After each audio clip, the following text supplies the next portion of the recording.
Thanks for joining us today, guys. We have our new coach, Adriano Versari, pronounced like Versace, but Versari, as he just told me how to pronounce it. Coach, thanks for joining us today. Thank you so much for having me. Absolutely. So just kind of wanted to ask you a few questions, help some of the fans and folks in Central Arkansas get to know a little bit more about you and kind of what to expect from this coming season. Just to kick us off, would you tell us just a little bit about kind of your playing background, your coaching background, kind of where you came from? Yes. So I'm originally from Italy, 1 hour south of Florence, Arezzo. Of course, I grew up playing, and I played up at a good level, at a youth level. I didn't make it to professional. I ended up playing in the fourth division, which is still considered a professional league in Italy, but let's say that it's not very well paid, even though the level is pretty good. And I played high school soccer, which is not a thing anymore in Italy. The government took away that fun part of school that we had, and we made 3 national rounds. One time we ended up second in the nation, so it was fun. It was a very I have vivid memories of that, of course. And then at a very young age, I started coaching at the youth level, which of course the youth and development is my focus even nowadays. I ended up coaching a little bit, having a taste of coaching in England, because I moved there in 1997 as I was playing as well. Then I went back to Italy. I started coaching for a local club, which actually has connection with the professional club in Italy, like Fiorentina, Juventus, Perugia, AC Milan, and others. We were producing players for them, and then I was blessed with meeting my wife, that she was traveling in Italy. This is about 2,000 years ago, more or less, and so we ended up getting married, and we moved to Texas, and I've been living in College Station since 2009. And here in College Station, I have multiple hats. I didn't know that there was soccer in this area when I moved in. So I spent a couple of years, looking around at what I could do with myself, and then I started coaching rec. And after rec, I joined a club that is called Texans, which was a competitive club here in town. And in 2016, we ended up, myself, other parents, and Coach G. Guerrieri from Texas A&M. We created our own club, which is called Cavalry Soccer, and we now have Florida youth academy with almost 300 players playing in the ECRL. In the ECRL, I also coached the Texas A&M club for a couple of years. Here in town, I'm an ODP coach, region coach, and I was a Corpus Christi for 1 year as a coach, where we made for the first time in their history playoffs, and then as a technical director.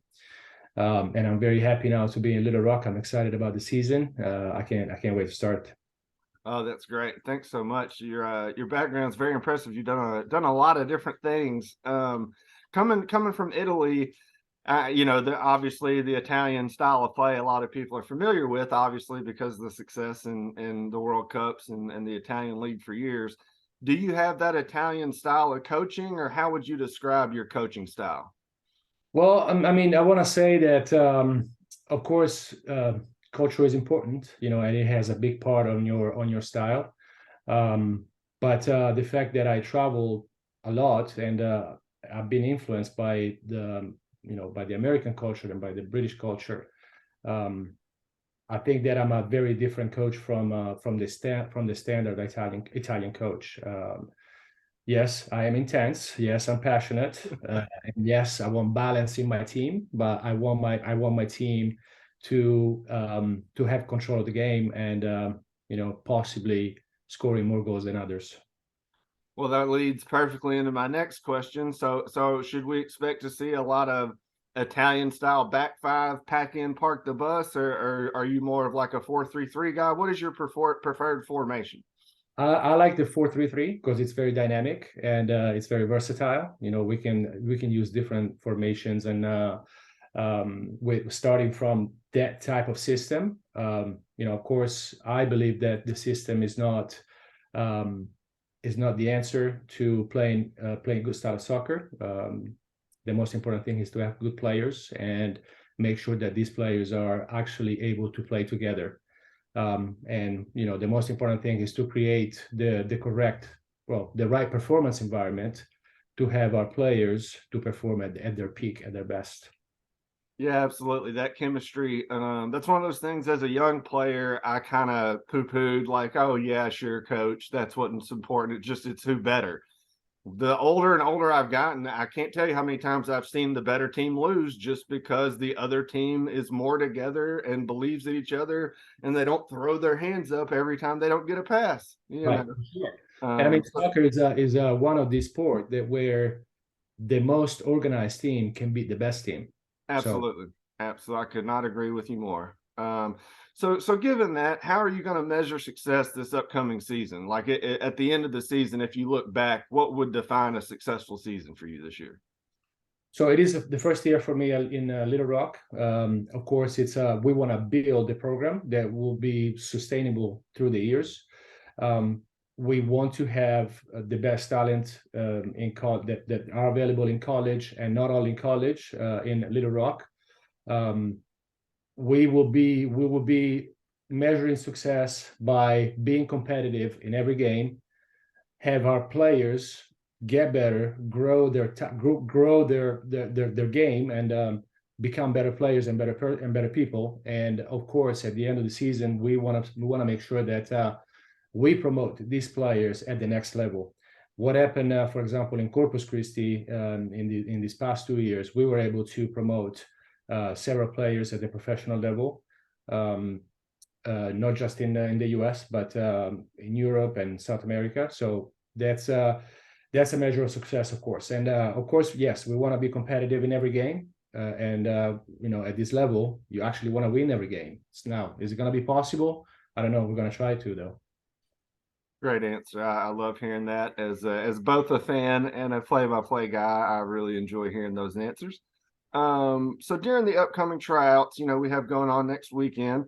What qualities do you look for the most in players? I mean, obviously everybody wants highly skilled players, right? But what specific qualities do you really look for in the guys that you're trying to pick up? So it's primarily four pillars, four tenets, right? It's going to be a leadership, it's going to be growth mindset, it's going to be hard worker, and an experienced player. So we want to have these four, with these four qualities first, and then we will look at skills. We want to make sure that the player is the perfect fit, not just technically or physically or mentally, but primarily as a person. We want to have the right person contributing to form the best possible environment. I love that answer, Coach. Got to have good people to get anything done. I could not agree with you more. On that same vein, what type of leadership qualities are you looking for in a captain, and how do you normally make the decision of who's going to be my captain? Are you a vote guy, or are you a I'm going to choose guy? How do you what qualities do you look for in that captain, and how do you make that decision? So of course he has to have leadership qualities. He needs to be humble. He needs to bring value to others. Needs to be able to take initiatives and be brave, right? It's not necessarily the technical qualities, because if you look in the history of the sport, most captains were not the most technically proficient players. And I'm thinking right now at Puyol, for example, right? Not very good technically, but absolute leader in the field, and one of my favorite players ever. Of course, he needs to be confident, and he needs to be working to contribute to create the best possible environment. The decision about captains will be a little bit of both. It will be me making the decision. It will be working with my staff, and of course, talking to the most experienced players that they are in the teams. The USL, it's a very different environment than a regular USL season, like championship or a USL one, where you have your team available all year. This is very packed, condensed, very brief, and very intense. So sometimes we gotta make decision fast, and we gotta make sure that we create the best possible group in the first 15 days of the season. So it has to be a little bit of both, but it has to be fast.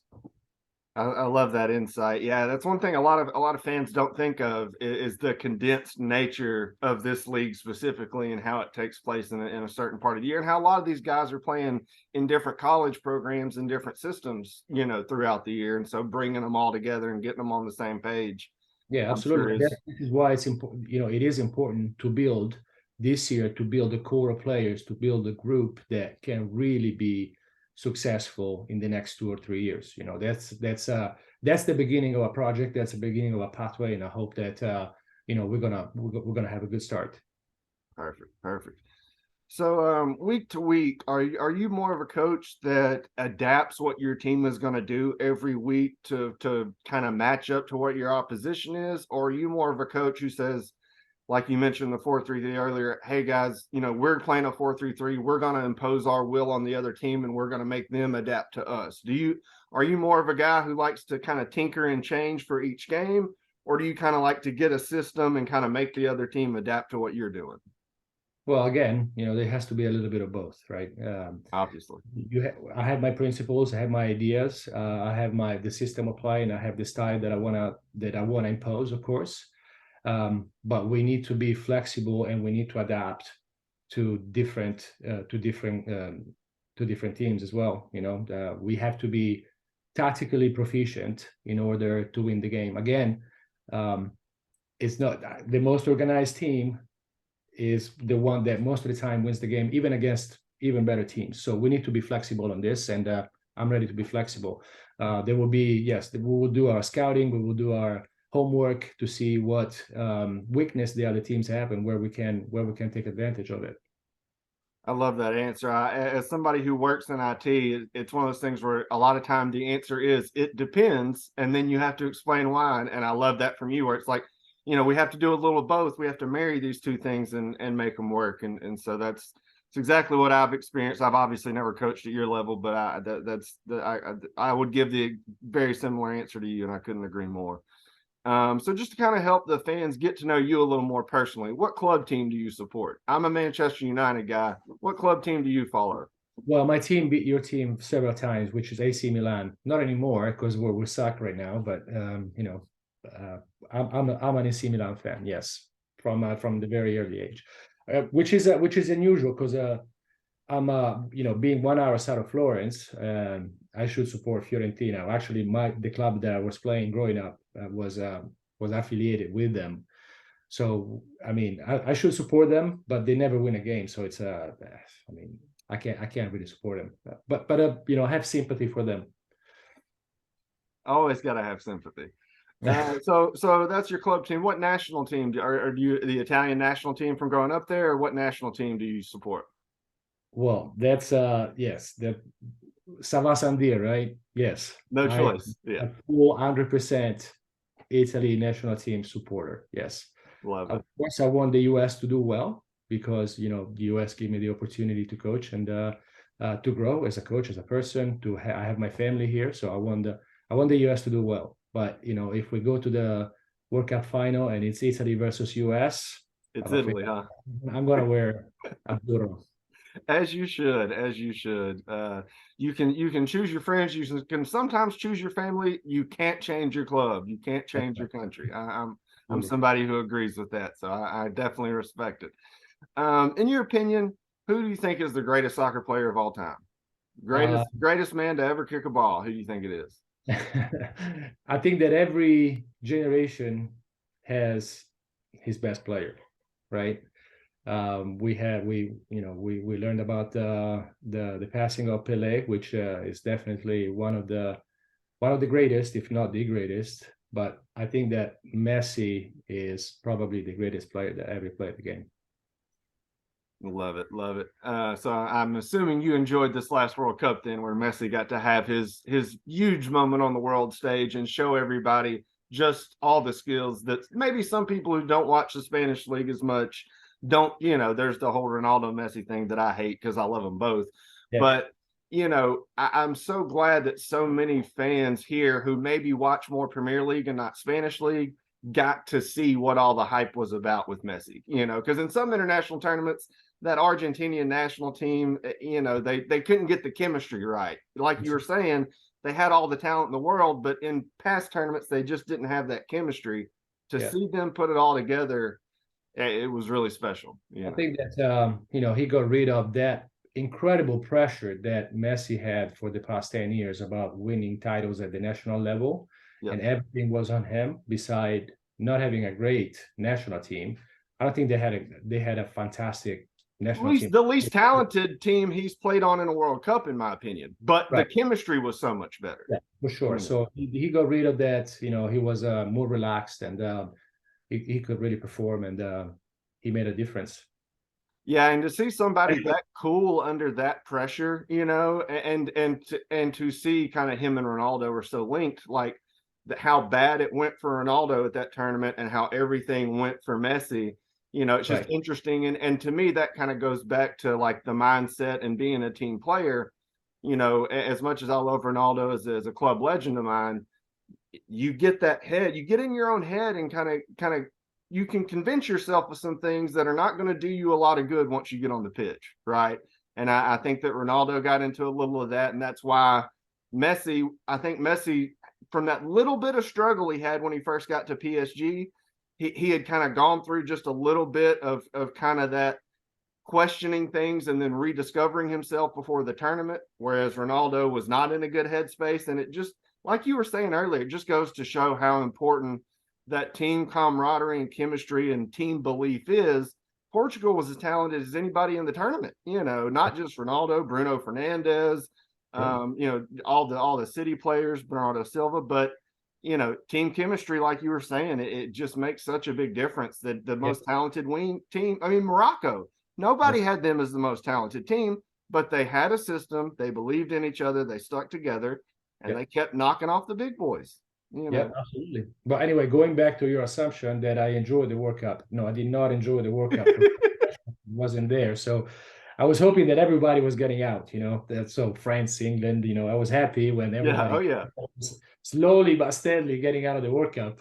But I enjoy the games. Yes, I enjoy the games. I thought that it was a decent World Cup. Yeah, it really was. It was really enjoyable to just actually enjoy, beside all the controversy, the fact that it was in the winter, because it was different, and I had probably more time to be in front of TV and watch games. So I even enjoy that. Yeah, it was kind of like the holiday time. You just kind of sit down and watch games. Yeah, I enjoyed it a lot. All right, so back to these questions. Sorry, we'll just go on a tangent and talk soccer all day with you. So what advice would you have for young fans of the Rangers who they want to play professionally one day? What advice do you have for those guys? They need to have a growth mindset. They need to be humble. They need to work hard, and they need to get out of their comfort zone. That's what they need to do, in my opinion. Those are four qualities, four attributes that they need to have, and it is something that I believe will make them better. And playing professional, it's a tight pathway, very difficult, and it doesn't depend just for being talented or working hard. A lot of little pieces needs to come together in order for a player to move from one level to the other and make it at the professional level. So it's a lot of little things, the combination of them, that will end up, if a player will end up playing professional. It's not just one or two things. It's all the things, all the qualities together, all the components together. Yeah, and that's a great point. There's so many, and injuries, right? I mean, somebody could just get unlucky and tear a few ACLs in a row, and then all of a sudden you're 2 years behind all the guys you've been playing with, right? So it is a lot of little things that have to line up. I couldn't agree with you more. Okay, just some fun questions here. Who do you think is going to win the English Premier League this season? Arsenal are in the lead, Manchester City nipping at their tail. Who do you think it's going to be, Pep or his apprentice? Well, I think that Arsenal's been consistent this year. Pep is Pep, so he can pull it off at any moment. But I'm gonna pull for Arsenal actually. I think they play good soccer. They are consistent. They have some depth, and so hopefully they will pull it off. Yeah, I think the last couple of signings, especially the Trossard signing from Brighton, I think he's a really talented player. And after Gabby Jesus got hurt, they were maybe a little thin up front, but I think that Trossard signing could very well be the one that gets them over the line. As a United fan, I'm actually pulling for Arsenal so that City don't win 3 in a row. So, it feels weird growing up with the Arsenal United rivalry, now hoping Arsenal win a title. What is the aspiration for Man United this year for you? I mean, they're making to the Champions League or what? Yeah, I want a trophy, even if it's one that doesn't matter. Even if it's Carabao Cup or Europa, I want them to experience getting to the end and winning something. I think that's important for them. I think that was important for Arsenal last season. And I think that for where we need to go, I do, like, obviously top 4. You have to finish top 4 to be in Champions League next year and to bring in talented players this summer. But I would really like for us to win one of the trophies that we can. Well, I agree. I mean, winning is always important, and winning is always difficult at every level, from rec to professional. Winning is always difficult. Losing, on the other hand, it's very easy, but winning, it's extremely difficult. So it's important, even if it's not as such an important trophy. Well, you mentioned Europa League. Europa League is a big trophy, right? I mean, I was talking more about Carabao Cups. The one that I see is not that big. Unfortunately, I think that's probably the one that they have the best chance of winning. But I would love a Europa League. We should have won it last year, but things happen. Yeah, for sure. Penalty kicks, it's still a sore subject for me. Okay. That's who you think on the Premier League. Who do you think is going to win Champions League this year? You think Pep's going to finally get his Champions League trophy, or you think one of the Bayern Munich, one of the other teams, is going to come get it? I'm gonna be risking on this one, but I'm gonna say Napoli. Napoli, okay, I like it. Have you seen them playing recently? I love watching Napoli. I've loved watching them for a few seasons. They are something else this year. Something else. They have a lot of talent. They are very organized. The coach Spalletti has been with them already for a few seasons. He knows the ins and outs. I mean, it has to be the right season. I mean, they're dominating the Italian Serie A. They abuse Liverpool in Champions League group stage. I thoroughly enjoyed that as a United fan. I think they have a chance. Love it. And on that same vein, who do you have for Euro 2024? Is it going to be Italy? Who do you think is going to win the next Euro? That is going to be yes, absolutely. That's going to be Italy. I love no thought needed. We're rebuilding. We are trying to find the right the right composition, the right formula that put it that way. And but I think we have 14, 15 top quality players. We're missing depth. If we miss 3 or 4 players from those 14, 15 players, we are in trouble. And so that's what happened during World Cup qualifiers, when we couldn't score a goal to Northern Ireland, Switzerland, and then North Macedonia, which the powerhouses of world football, right? Obviously, yeah. So that's our problem now. But I trust Mancini. He's a great coach, a great person. He's gonna pull it off again, and we will be competitive for Euro 2024. Even though France, it's unbelievable. It's unbelievable. A lot of talent there, and I think if England has a lot of talent too. I'm not sure why they play ultra defensive with the best attacking talent on the planet, but if they can ever get their balance right, I think England can compete in some of these tournaments. All right, so fantasy soccer question, right? So you can bring any one player from any time in history to come help the Rangers win one game this season. What one player would you love to put through his paces in coaching all week and then coach game day? Diego Armando Maradona. Love that answer. Just watching him play. so many people my age and younger haven't really seen him play a lot. You get a lot of Pelé, but you don't see as much Maradona. And I watched his special on when he went to the Italian league and kind of the way all that happened. And just such an entertaining person Yeah. and character, and the things he could do with the ball. It Yeah. just defied gravity and logic.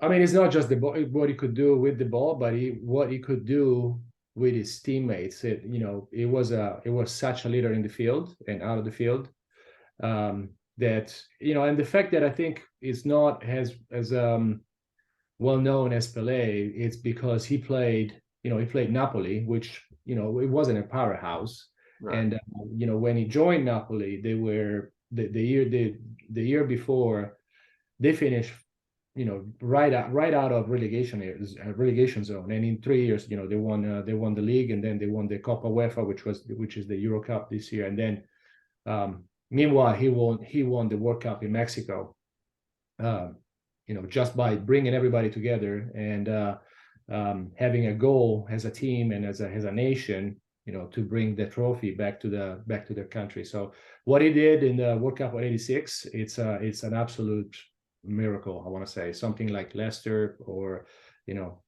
something like that. A sport miracle. And so that's why if I had to bring back someone, I would bring him. And a lot of people don't know he did most of it on one leg. He had a really bad knee injury earlier in his career that he just kind of kept playing through, and did a lot of the stuff he did with kind of on one leg. Yes, Goicoechea actually fractured his ankle on purpose, and I think he was banned for 2 years after that foul, and you can find that on YouTube still. But yes, he had a very bad injury, but he came back from that. Very controversial personality as well. He had to leave Barcelona because of his personality, and then he found Napoli, where he became the king of the city, and again, because he had so many issues with his life, he didn't end up doing so well after that. But definitely. He's a genius, and not just in the field, but out of the field. It's unbelievable. It was unbelievable. Yeah, and it's I think kind of what made him what he was on the field was some of the way he was off the field. I think Ronaldinho had a little bit of that, where it was like, Ronaldinho would be at a club until 4 a.m. and then go play at 2 p.m. that day and be the best player on the pitch, and like. Then on the flip side, you have guys like Ronaldo, who's known for staying in shape and never drinking, and you wonder, like, you want to say, what would Maradona have done if he had that work ethic? But like, what made Maradona the kind of insane genius he was is that he was this insane genius all the time, and like it's kind of that double-edged sword, where it's like, what makes you exciting and just kind of spontaneous and amazing also is the demons that kind of limit you on some other sides. And so his story is just so fascinating. If more American fans knew everything about his history and kind of the way he became the legend that he became, because it's extremely fascinating, and everything that was going on in Napoli at the time when he was there, as I'm sure you're aware of. Oh yeah, just such an amazing story. There's always going on in Napoli. There's always something going on in Napoli. Oh yeah, the record. Yeah, absolutely. So who do you think is the best coach today in professional soccer, and what about him do you think makes him the best? Carlo Ancelotti I think is the best coach out there nowadays. Just for, he showed that he can win in different environments, different countries, different leagues, and I really admire the way he leads his players. He calls himself the calm leader, and I don't know if you read his book, but that's his leadership style. He's calm, he's compassionate, he works with the players, he manages the player, and he makes sure that the player is at his best to provide the best possible performance for himself and for the team. So, and that's why I think he's been so successful in the past 20 years. Yeah, and he's one of those that he's almost kind of like, obviously as a United fan, I bring United into everything, so I apologize. But it kind of has like that Sir Alex Ferguson profile where it's like he's more of in front of people known as this stoic figure who kind of, has a stoic look on his face and isn't like all excited and going crazy. But then behind closed doors, he'll send the message he needs to get his players in line, right? But then in public, he kind of maintains this cool, calm demeanor. And I feel like that was one of the things that got the United team that won the treble and some of the 08 United, some of the really good United teams that I watched. I feel like it was because they had that calmness. Anytime things got crazy and hectic on the field, they could look over to the sideline and kind of get that reassurance. They don't have, and I love Jose Mourinho just because he's entertaining and he spent a few years at United, but like, him and Van Gaal would sometimes just be going crazy over there on the sideline. And I'm thinking, you got a young team that needs to keep it together. I'm not sure that this is exactly what they need to look to the sideline and see right now. Well, I think that what happened with United when Ferguson left is that the identity of the club was lost. The philosophy that they had a hard time to find the philosophy that distinguished the club for so many years. And they had a moment of that they couldn't find it, and they tried to find it through different managers, and finally I think that you guys got the right one, and they aligned their identity, their philosophy, and their style from top to bottom, and they put the right men now for the job. So I think they're in the right direction. They're going to the right direction. Yeah, I'm a big fan of Ten Hag. He was the coach. I either wanted him or Zidane, and I was perfectly fine getting him. The reason I was open to Zidane was just because we had Varane, Ronaldo, Casemiro. We kind of already had that spine from Real Madrid.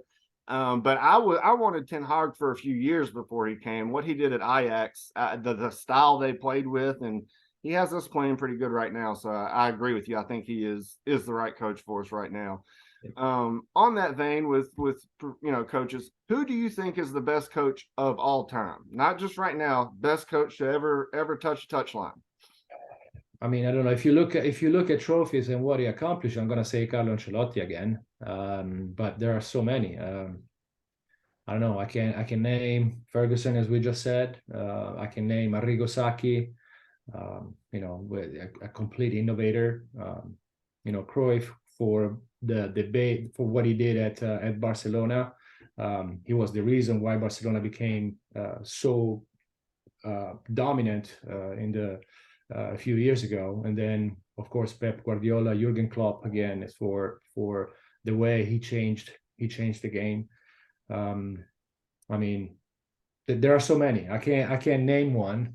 I cannot name just one. There are so many that I admire, and I wish I would have the 0.1% of their success.